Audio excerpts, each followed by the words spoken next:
Good afternoon, ladies and gentlemen, young and old. We love to have you all here. It's our true pleasure to introduce the 20th iteration of the exhibit. I have two kids and they are like, wow, that's how long you're doing this now. And so it's really, really nice to have an amazing team that has been working on this exhibit as curators, as organizers, as exhibit advisors, as exhibit ambassadors, really around the globe. And then to bring it also here from time to time to Bloomington, Indiana, where some of these ideas first started, but then of course it went out into the big wide world, came back from time to time. And today we have a number of new macroscopes here, and we will actually have macroscope makers join us from other places, not Bloomington, Indiana. And it's wonderful to see you all here. I don't know if you have an opportunity to go around the room and to show the room so that everybody who is online also gets to see you. Otherwise, you will just get to see those which are presenting. We have a number of slides just to introduce the exhibit to you for those which have never heard of it. So we have a quick welcome by really it's Lisel and me welcoming you all. So we are two of the three exhibit curators. Todd had out of nowhere another engagement, but he's also here with us in spirit and he sends all of you his regards. I will give a very brief introduction into the exhibit and why in the world we are doing that since 20 years. I will then give it over to Lisel. She will introduce the 20th iteration. And then I give a brief outlook into the third decade, the next 10 years. What might that look like? And then there are VR demos, there's more food, there's good company, and then of course there's the exhibit upstairs.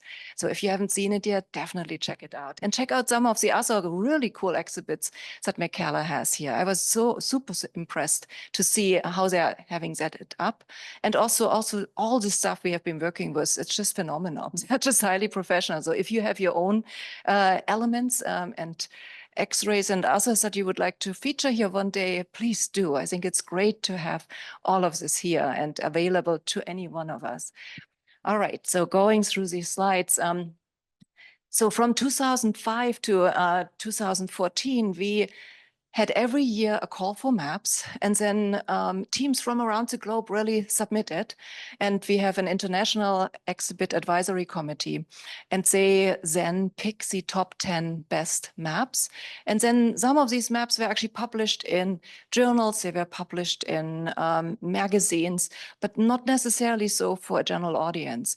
And so we worked very closely with the map makers to get these maps converted into something that had about the same format and size and information density and resolution, could be framed in a standard frame, and then ultimately be on display around the globe. And that was a really, really interesting exercise. And as you saw, we started with the power of maps and ended with the future of science mapping. These are all maps of our collective scholarly understanding of how we understand our world, what knowledge exists. You can use these maps to then overlay your career trajectories. You can use them to overlay funding patterns. You can overlay Wikipedia activity and which Wikipedia pages get deleted most often. You're supposed to discuss them. You're not supposed to delete them.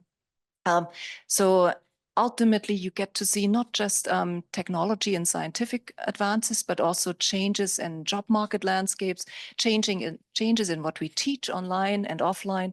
And ultimately, people wanted to also just sit down with all the maps and see and read more about them, read more about the story and also about the potential future of these maps. And so there are these atlases which also come with the exhibit.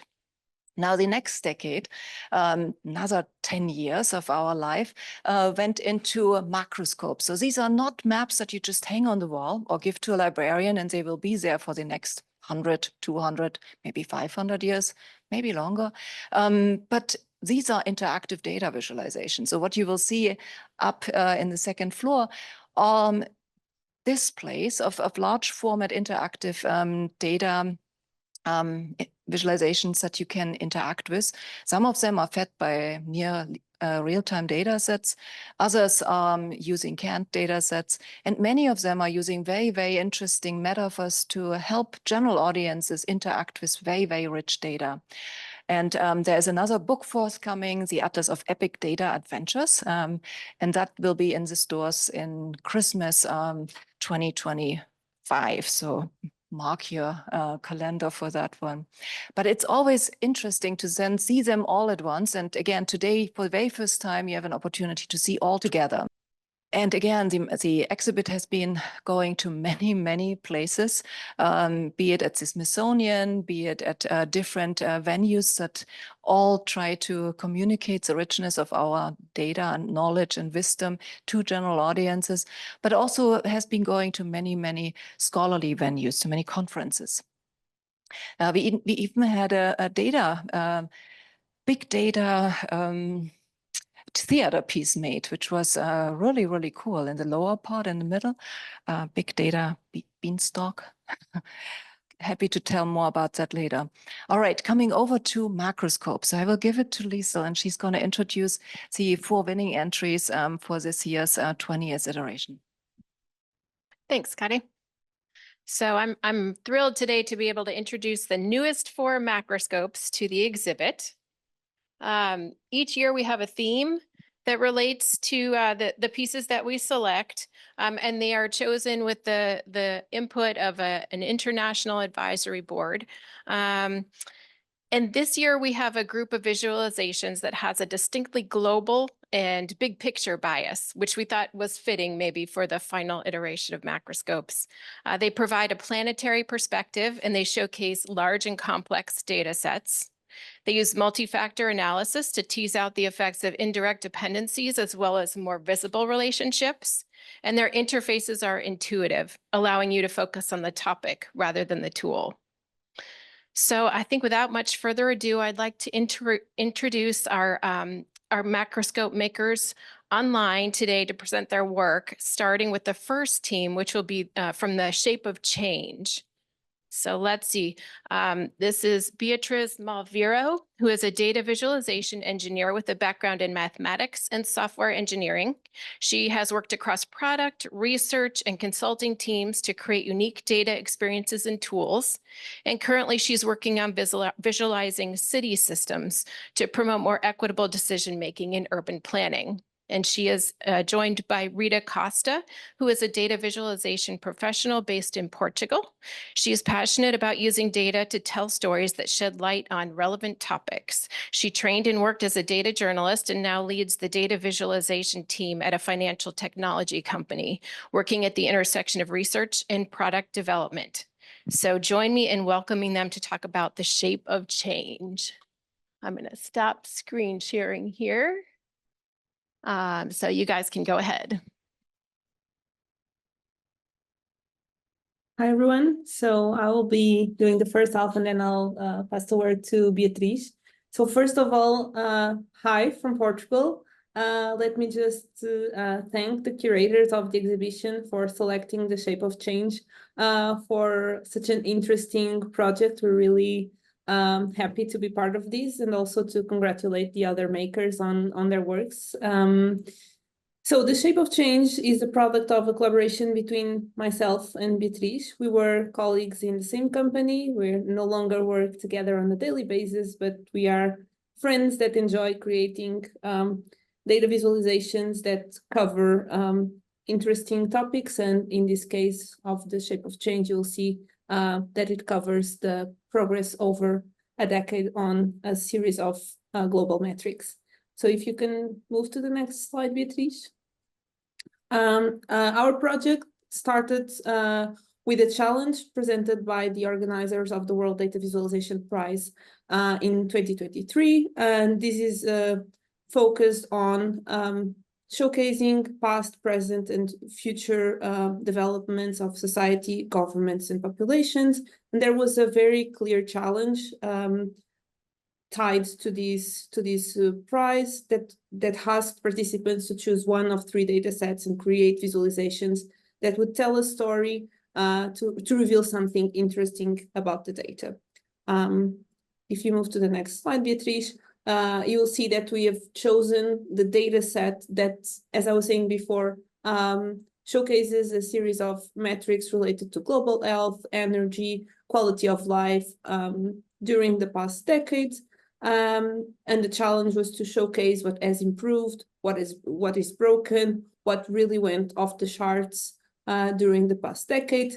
But I think this data is fairly familiar to everyone, and we were really struggling, not struggling, but brainstorming on how to make this more interesting and what would be the new angle here. And if you move to the next slide, this is the actual public park where we sat to brainstorm how we would bring this data to life. And we had some ideation and sketching on how or what would be the story that we're going to tell. If we're going to focus on the immediate data or on the long term, if we were going to think more about the global data or individual perceptions, if we're going to make a timeline out of it, if we're going to focus on change or trends, what would be the visual language that we're going to use? And the end result is really the shape of change, where we are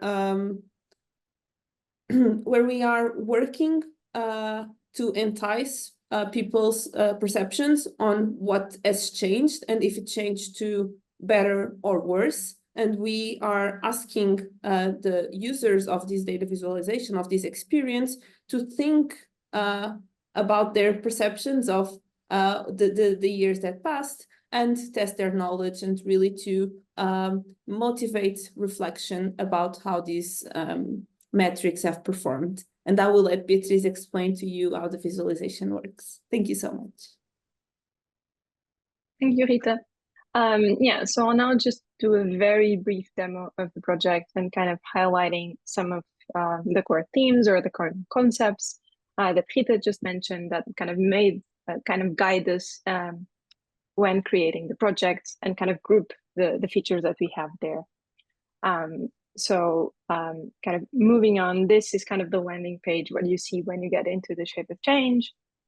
And as you scroll down into a timeline, and this timeline will take you from 2010 to 2020. So the decade that is covered in the data set and kind of the decade from which we are seeing the changes in the indicator. And in this timeline, you'll see that you have kind of a snippet of a news story. In this case, we start with the explosion of the Deepwater Horizon oil rig in April of 2010. And then on a card adjacent to it, you have a question. Can you guess how much our dependency on oil has changed in this past decade? And this kind of connects us to the kind of the first major theme of the project, which is kind of this contrast or this juxtaposition between moments and trends. So often we get in contact with this kind of data on indicators from news stories, right? There's an event happening, we read, and that's how we consume some of these data points. And so kind of how does that influence our perception of how things change on the long term? What is the trend over a decade? So this is kind of what we wanted to juxtapose. So you see something that's about an event, and we ask you to guess, how do you think a related indicator changed through the decade? And the way you answer this question is visually. So we've got this chart here, and you can see that the value was 4.4% for 2010. And then you can guess what the value is for 2020. So you can move this purple dot up or down, changing the direction or the magnitude of the slope. And you can submit your guess. And then you see what is the actual value of the slope. And it's, in this case, it's colored blue because it went down. And then below it, you also see a more detailed view of how this change happened over time. So you have the actual values, and then you also have the percentual change below. And with this, we're kind of introducing this concept of change as going to be the key element of the project. And this kind of takes us to kind of a second concept, which is when we started this project, and because it was a data visualization competition, we wanted to have a bit of fun with the visual representation. We wanted to create something that was different, but also I think we managed to find something that's also kind of a succinct but very distinct visual representation for this concept of change.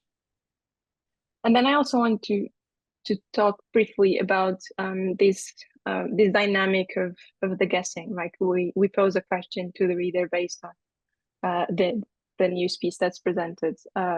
before. And this is, that kind of has two purposes. On one, introducing the visual representation. So the first time that the reader sees the slope, it was actually as a result of them themselves creating the slope by answering the question. So it's a way of presenting the visual representation. Then we also show the year-on-year change to make the concept of the slope a bit more clear for the reader. And then the second aspect of the guessing is that, and this has been shown, is that asking the reader to take a beat, to think critically about the data, not showing it straight away and make a guess, actually improves the recall of the data. So we kind of wanted that this data that we're showing would also stick with the reader. And then this is kind of, yeah, so this kind of connects this idea of learning the visual representation, but also using this mechanism to make sure that the data kind of stays with the reader maybe a bit longer than if we just directly presented the information. And we kind of use this dynamic throughout the timeline. So you'll see that there's different news pieces, and each of them is connected to a question where you can guess how an indicator changed in the last decade. And then after the timeline, we have this larger table where we expose the full data set. So we see these kind of small multiples that for each indicator, we can see the year-on-year change from 2010 to 2020.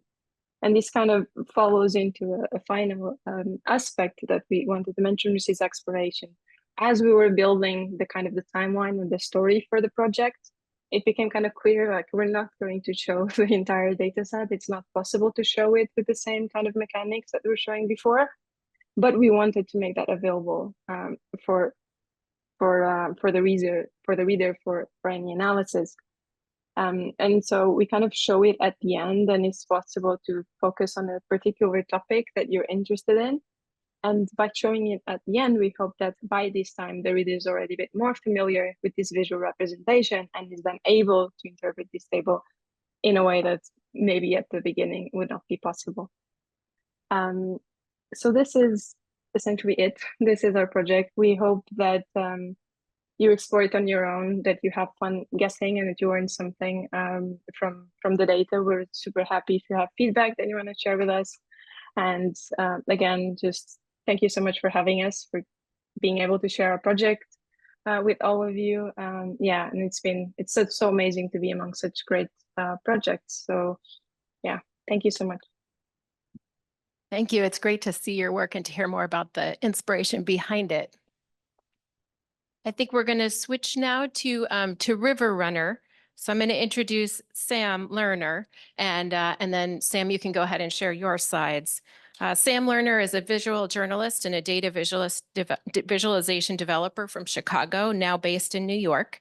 He works as a graphics journalist on the Financial Times visual storytelling team, where he has been part of award-winning stories covering topics such as the war in Ukraine, large language models, quantum computing, and the looming threat of space debris. So all kinds of things. He states that the rivers, bridges, and hills of Pittsburgh are what inspired him to build River Runner. So go ahead, Sam.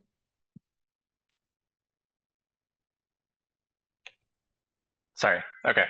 Hi, everyone. I will zip through the beginning of this fairly quickly. These are really ugly slides, especially compared to the last one, so I apologize. So just a little bit of background on me and the context of the River Runner. My name's Sam. I'm based in Brooklyn, although right now I'm over in Europe for work, which is why it's so dark here. I work as a data and graphics journalist at the FT on something called our visual storytelling team, where we cover a wide range of topics, science, politics, and international coverage, and previously worked at the New York Times on something called their interactive news team. Visual storytelling, I think, is maybe the most applicable branch of like media or what happens at a newspaper to these kinds of projects. We work on stories that are better told in a visual format. So I often explain this as if you had an inclination to try to explain something on a whiteboard rather than to write it out, that's probably a good fit. But we sort of work across media, different multimedia projects, mapping, 3D modeling, that kind of thing, at the sort of intersection of traditional reporting and writing, data gathering, graphics or maps, and web development and design. So I've worked on some projects related to the conflict in Ukraine, as well as, as was mentioned, the looming threat of space debris. So this little project we did on how space debris may threaten our livelihoods in the coming decades. And yeah, prior to this, I worked on a wide array of open source data projects, largely with the goal of making public and civic data more accessible, with a focus on cities a lot of the time. I've moved around a lot, so a lot of places I was living in. And I think this is very much the case with the River Runner too, which sort of came out of this, but I think a lot of times there's data that is technically accessible, but it's sort of underexposed. It hasn't been all put together, or it's living in some city's open data portal, but no one who's not technical knows how to access it. So the project I did on mapping evictions in Cleveland, and then some city steps in Pittsburgh, and it's sort of what brought me to this River Runner project. So the idea here was to visualize the downstream path of, say, a raindrop through watersheds from anywhere on Earth. So this started as a US only project in 2020, then we expanded it globally in 2022. And the sort of like philosophical goal here was to communicate the interconnectedness of watersheds. So what you do impacts those downstream of you. If you put pollutants in the water, there's people downstream of you. There's a lot of people who are upstream of you as well, and being sort of cognizant of that. So I designed it as this sort of immersive 3D flyover. So I wanted people to sort of see the landscape in a new way, but keep it close enough that you could sort of recognize familiar landmarks or towns, and to sort of better convey, again, that most of what we're putting in or taking out is very connected to those around us. So what do we mean when we talk about a watershed? Here's a map of global watersheds put together by someone that is not me. And the idea here is that all of the streams and tributaries around us flow into like a relatively finite number of very large rivers, such as the Mississippi Basin. And so there's just a lot more sort of interconnectedness than people sort of think instinctively with the water that's flowing around them. Here's that zoomed in on the US. And the impetus of this project originally was just more of a focus on the Continental Divide, which is sort of the left edge of this pink, that's a Mississippi River basin. And I thought it was a sort of interesting idea that anything that falls east of that ends up in the Atlantic, and anything that falls west of that ends up in the Pacific. That visualizing how sort of like a very small change can have a big impact downstream would be neat. I learned upon compiling some of the data that it'd be possible to do this at a much wider scale. I was also living in Pittsburgh at the time, which was an impetus for it. Pittsburgh is located at the confluence of 3 rivers. So for anyone who is not familiar, inside this red box is downtown Pittsburgh. It sits where the Allegheny River and the Monongahela come together to form the Ohio River. So there's the yellow arrows flowing into the green, which is one of the major feeders of the Mississippi. So the data used in the project came initially from a data tool that was sort of half-baked from the USGS called the NLDI tool. It's an API that sort of returns like these small segments of streams, rivers, or tributaries, and some information about them, such as what segment they flow into. And so by sort of chaining those together, you could first locate a small segment and then sort of chain together the path flowing downstream. The global version was later developed alongside some folks from the USGS and something called the Internet of Water Consortium. And it's based on some elevation models, but a lot less detailed data. USGS has like a resolution on this kind of stuff that's not available globally. And so there's some stuff like feature names that are a little bit more sparse on the global model of this. But the idea was basically to take a bunch of data that the USGS had and visualize in this much more immersive format and actually sort of quickly throw together, like we have all these sort of flow path line segments. How do we make this immersive and interesting and sort of very quickly return something that's personal to someone? The web page is built with some front-end tools, Mapbox, which is sort of a browser-based Slippy mapping service. Svelte.js is sort of a JavaScript-related framework, and same with Turf.js. And then it was just overcoming a lot of sort of small UI UX challenges. So how do you have this sort of subtle or unintrusive nav box, smoothing the paths so you're not sort of like jittering along, and then keeping this sort of consistent camera elevation or keeping the perceptual speed consistent across this very terrain. So this is what it sort of ends up looking like. This is a very low res GIF that I've embedded in this tech that did not work very well. I promise the resolution's a little bit better on the page. But what's going on behind the scenes here, this is some path in, I think it's Austria. It's when someone clicks or searches a place, we're translating those click coordinates to a place name. We're finding the closest flow line, which is sort of the smallest unit of a water feature in this large database, returning the downstream path as these sort of small chunks, flow lines, finding any major inland water features, so lakes that it runs through, and then we're kind of grouping everything together, sampling a bunch of elevations, smoothing out the path, and then sending all that back to the user and flying them along that smooth path with the Mapbox camera. So it's a lot of sort of little stuff happening on top of what's just this sort of cleaned up Mapbox interface. So after we put out the project, there's a good amount of traffic, which meant we were able to do this sort of like meta visualization on top of it too that I thought was kind of neat. We were sending completely anonymized pings back when people were using it, just on what sort of starting location they had searched using the tool. And a lot of times people are just searching something near them, which I actually think is good because it's the purpose of the tool is to sort of be more aware of what you're putting in your local water system, but so you get a lot of hits in the US and the UK in some areas that I don't think are particularly interesting rivers. But then some hits in some places along the Amazon and the Himalayas, some of these very interesting paths. We got a lot of people reaching out about some sort of the like longest paths they could find, things like that. I think sort of like the global interest of it, it's all sort of good in working towards the goal.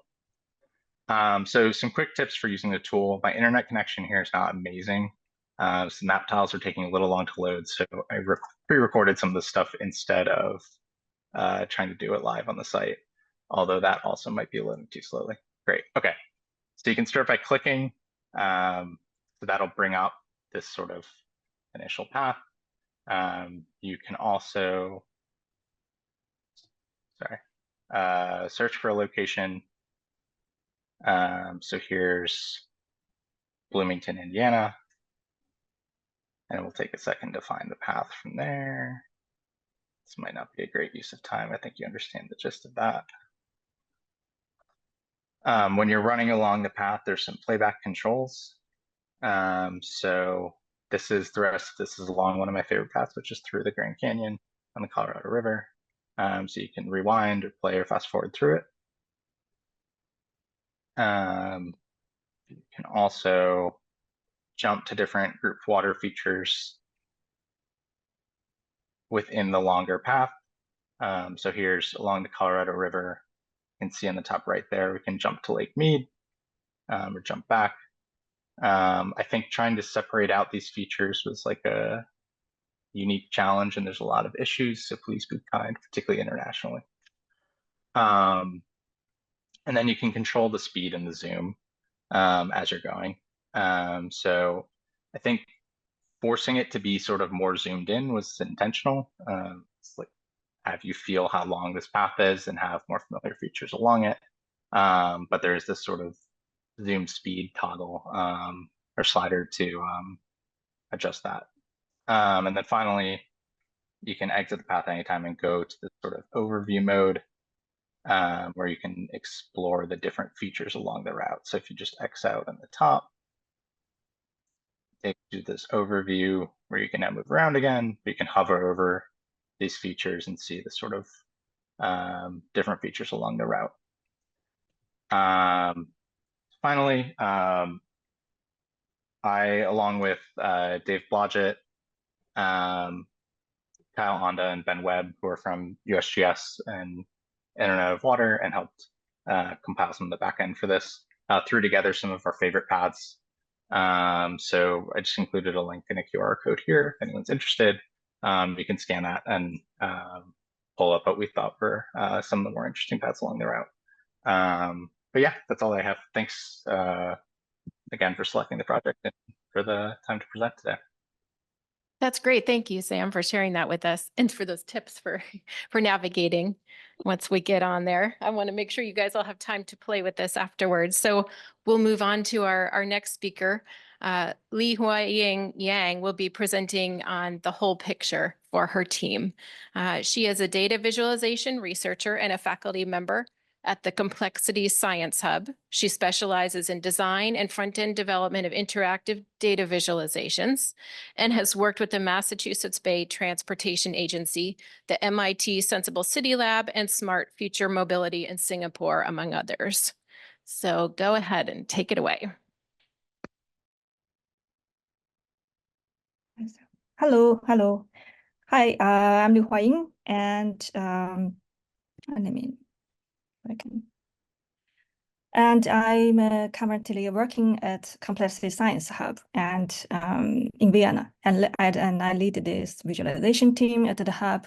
You can see it's a very small team, only 2 people, and we are primarily working on creating interactive visualizations for communicating complexity science research results, such as visualizing complex systems. Like we are looking at, for example, networks of the zoonotic transmissions or potential green product space in Austria. We also use visuals to explain complexity knowledges, such as what is agent-based modeling, or what is inequality or fairness in networks recommendation algorithms. We also visualize model outputs, like those indicators or the metrics from the system components. And you can see this whole picture actually falls into this third category, where we examine the global supply chain dependencies by mapping out the product losses or shocks in countries due to supply disruptions. And this project contains 2 chapters. One is food supply shocks, where we look at the global food shocks resulting from the disruption of a single product in a specific country. And we also have a second chapter focusing on sanctions on Russia. We explore the potential consequences if certain countries were to stop exporting products to a specific country. In this case, let's say Russia, and then we examine the impact on Russia's industries, also on other countries. And these 2 chapters originate from 2 policy briefs that CSH published in March 2022 in response to Russia-Ukraine conflicts in February. And in each of those policy briefs, we actually offered an interactive visualizations for exploration. Initially, like in this policy brief, we only examined the maize and the sunflower seed oil in Ukraine. And later, this research we developed into a paper published in Nature Food. The analysis and discussions in this paper actually primarily focused on the shock propagation from Russia-Ukraine conflicts, but we developed the interactive visualizations for this paper that allows exploration for all the kind of products and countries. And you can see how this food supply shock visualization become part of the this whole picture. In beginning, we have a policy brief version, and then we have a paper version, and then we have a whole picture version. And for the sanctions chapter, in this policy brief, we also actually have an interactive tool. There we even provide more flexible customization. Like in this version, we have, you can impose any percentage of restriction on products. But in a whole picture version, actually, you can, it's always 100%. And given this tool, researchers are all about this global supply chain dependencies. So I merged them into one project called a whole picture. And potentially, we want to include more chapters in the future. But then why we call it whole picture? This is a point that I always want to emphasize, because we aim to focus the direct and indirect effects that's caused by the supply disruptions. So direct effects are simple to understand. So in a food supply chain, if a country A cannot receive products from Ukraine, and then it will experience shocks in those goods. So it's more about direct exports. But the indirect effects are a bit more complicated because it has two kinds of situation. One, we consider the trade network. For example, if even country A does not directly import goods from Ukraine, but it might import goods from country B, and B actually imports goods from Ukraine. So when B cannot receive those goods, actually country A will also suffer from this shock. And the second situation, we consider the production processes. So if country A imports maize from Ukraine to feed their cattle. Actually, I don't know if cattle eat maize, but let's say so. And then if the maize is not available for the country A, so actually country A will also suffer from the shocks in milk and beef production. So this approach allows us to see a much more comprehensive understanding of the global supply shocks. So now let's talk a little bit about design aspects. So the project originally focused on sunflower seeds oil, so I got inspiration from sunflowers. And you can compare this, how they look like. And similarly to sanction chapter, which focuses on industry sectors. So I got the inspiration from this image of machinery view. And after I got inspiration, I focused on data design. And for example, this project, each sunflower represents one country with the size and color of its petals indicating a percentage of a loss in each type of a food product. And how did I come up with this idea? So in the beginning, actually, I received a table of data, like this is a matrix data. And my task was to visualize this 192 countries and its hundreds of food products. And we wanted to see which food products would be shocked more in which countries when one particular country stopped producing one particular food. So naturally, we could just achieve this by simply coloring the cells in the table, right? And you could find actually this table view in our previous versions. For instance, this the grid view in our paper version for the food supply shocks. And here the color indicates the shock values. And then I draw this white box to indicate which country stop producing which product. So you actually can see the shock propagate from the center and then propagate into other places and products. Similarly, this is a grid view for sanctions on Russia in our policy brief views. And here I use the bubble size to help tracking the values. And of course, the grid view actually always have its advantages. Like if especially when the data points are not were in very large number. But I was trying to exploring the more organized way to dealing with the case that there's a lot of data points. So I decided to create a hierarchy where to grouping those data by countries. And then, so I can focus on one country with its shocked products. Here, then I created this sunflower glyphs. And you can see actually this sunflowers come from the bar chart, have a regular bar chart, and then you can organize it in the radial positions, and then I modify this bar shape into more petal fillings. And then I can apply this design to all the countries. And here also I play a lot of details, like the color scales, the petal sizes scales, also add this little dot to indicate the current direct shocked product. And then, of course, I put on a map based on the coordinates. So if you click down this one flower, you can also see a detail of this country. Here is a list of the products in your loss. And there's a white petals on the background, indicate the shocks from other countries. So you can kind of compare how severe the current shock is to the other countries. And if you are unsure what to do, you can also click this shuffle button and to see some random cases. Of course, this is inspired from how do we compare, which will be our next presentation. But before we go to next presentation, if you find something interesting or surprising to you, you can tag us here. And here there's also some links to our website and our visual projects. And if you are particular in my work, you can also look up my portfolio. You can find the other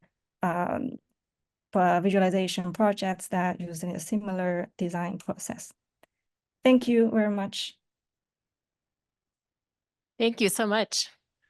Let's see, we are going to switch now. Our fourth macroscope maker, Lindsay Poulter, wasn't able to join us today. So I'm going to share just a few screenshots to give you a taste and then to encourage you to explore it more on your own. So let's see.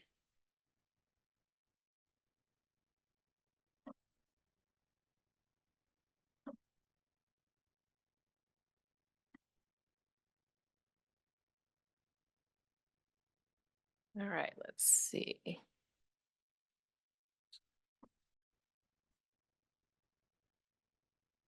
It's hard to drive. That's a big screen. Okay, now we're going to get. All right, so our fourth macroscope is called How Do We Compare? And Lindsay Poulter is the macroscope maker. She is a New York City-based data visualization designer and developer. She's passionate about transforming complex data into captivating and visual stories and finding innovative ways to display information. So this visualization was created for the World Data Visualization Prize. In order to help compare nations of the world across 31 different metrics related to economic, social, and environmental factors. So understanding that context is key, she developed this dashboard to encourage comparison both by region and by income level. So for example, a high income country might have a lower percentage of people living in poverty than many other nations around the world. However, that same statistic may not look so great when compared only with other high income countries. So then you can dig into the details by exploring each of the individual metrics in greater depth in the dot plot that's on the right. One of my favorite aspects about this visualization is it takes a huge amount of data and simplifies it. To begin with, searches are presented in a sentence format. For example, how does the United States compare to the Americas and high-income countries across 29 metrics? It puts it right into a sentence for you so you know exactly what you're looking for. If you're feeling at a loss for where to begin, you can get acquainted with this macroscope by pressing the shuffle button at the top of the dashboard. You can see the large red arrow there. And this will preload a random search for you and show you how data points are arranged on both the main radial graph, which is the round one on the left, and the dot plot in the sidebar on the right. From there, you can select comparisons from the drop-down menu, or you can get more specific information by hovering over individual data points and reading more about the methodology and the data represented above. So that is a very quick introduction to Lindsay Poulter's work. How do we compare? And I just wanted to reiterate again that we're really excited to be able to share all 4 of these macroscopes with you today and over the course of the installation here while the exhibit is at McCalla building here at Indiana University. I invite you all to take some time after this to play with them in the gallery. And I also wanted to highlight that we're excited to showcase the first virtual reality visualization of the exhibit called Lateral Thinking Gone VR. It explores discourse on the Telegram app during COVID-19 lockdown in Germany. And we have a number of VR headsets available, so you can try it out in Seminar Room 120, which is down the hall this way. So you can experience the topical and geographic visualizations in 3 dimensions. So with that, I'm going to turn it back over to Katy. Thank you, Lisel. And I think we could give a big round of applause to all the macroscope maker and VR makers.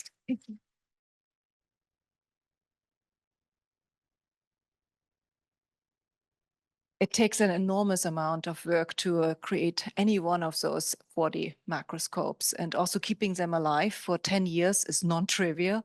It's actually surprising to me how many are still working, because oftentimes if you do a data visualization, it might be not working any longer after 2-3 years, but many that you can explore upstairs are working fully functional. So please do use that time today to explore them. I cannot guarantee that they're still working in another 10 years. So please use them while they are going.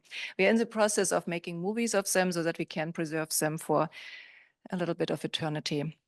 All right, so we wanted to give you a brief glimpse into the next 10 years. And we had many, many discussions of what that should look like and what kind of hardware setup might be best to communicate rich data for general audiences in a way that's actually fun to explore. We thought we could do it in VR. In fact, we had set up an entire VR world where people could not just explore the 100 maps, but also some of the macroscopes. And then we thought, well, the 3rd decade, of course, will be in some kind of metaverse. But it's not going so far and so fast. And so we actually dialed back on that, and we decided that we will focus on content. And the content we picked ultimately after many, many deliberations is to visualize collective intelligences.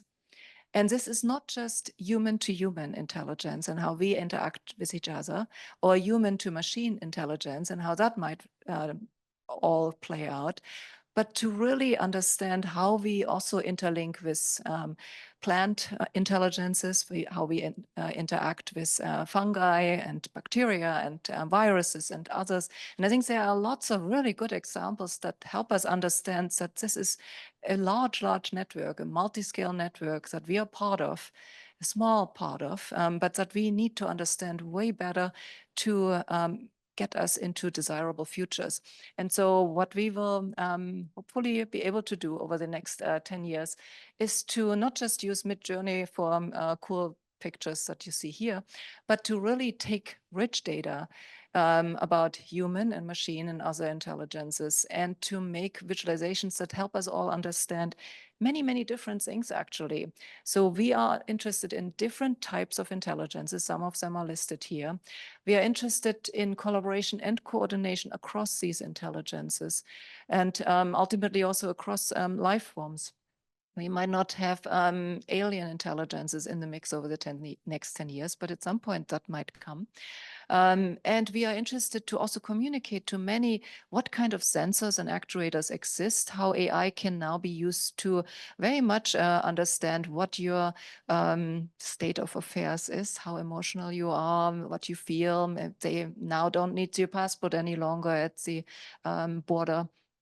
So there is a lot of recent progress in AI that many people don't yet understand and that we can visualize in meaningful ways. But we also want to visualize memory and reasoning, exploration and communication, but also shared goals and desirable futures.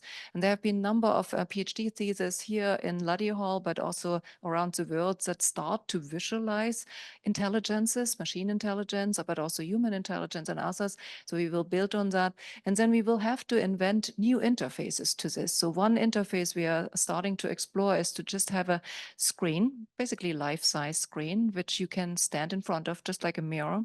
But then depending on what kind of algorithm is in place and active right now, you would see all kinds of data overlays over your face, if you're smiling or not, over your gestures, using this as an interface to search for similar body language in paintings, in 3D sculptures, etc. So I think this will be a very, very exciting next decade.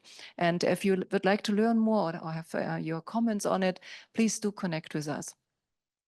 All right. And last but not least, we would love to thank all of you that made this possible. We actually have small mementos and little presents, tiny presents that Nicole prepared. So please pick one up if you see your name on here. We had the amazing opportunity to work with a fantastic team here at McCalla. Thank you, thank you, thank you. You have an amazing space. And I'm so glad we have that for IU, and also that it's so rich and life, full of life. I love that. I think we need more of these spaces that bring many different types of people together, young and old, from different disciplines, from different walks of life. We absolutely need this discussion and this discourse. The amazing Carrie Longley and Ingo Günther, they provided unique art pieces that you will get to see up in the gallery space. We have the multi-talented Ezra Engels and then Tracy and Todd Theriault, which couldn't be here today, but very much are here in spirit with all of us. And they were instrumental for installing the exhibit upstairs. We have the creative Melanie Goldstone, which did the website design that many of you might have used to also register ultimately for this event. The eloquent Pete DePremio is here, and thank you so much for the IU news stories. The visionary Andreas Böckler and Kyla Hiers-Favrik, they're both taking photos, so please smile. Show them people that you want to be in the photo with, in front of sunflowers or not. So please use this opportunity to get a few really cool action photos. And then, of course, it couldn't be done without having Zoom. Zoom is part of our life now. And so thanks go to the IT team and especially Haley, which has been with us for many events, be it Amatria birthdays or events like this one. So thank you, Haley, for being here. All right, this is the end of the official part. And now we would like you to just go upstairs, enjoy the exhibit. Don't forget to check out the VR equipment with Andreas. This might be a really cool opportunity for you to see 3D virtual environments and fall in love with them. And also give your feedback to what works and what doesn't work yet. Thank you. And Lisel, any last thoughts? Just enjoy. No, just a big thank you for coming and enjoy.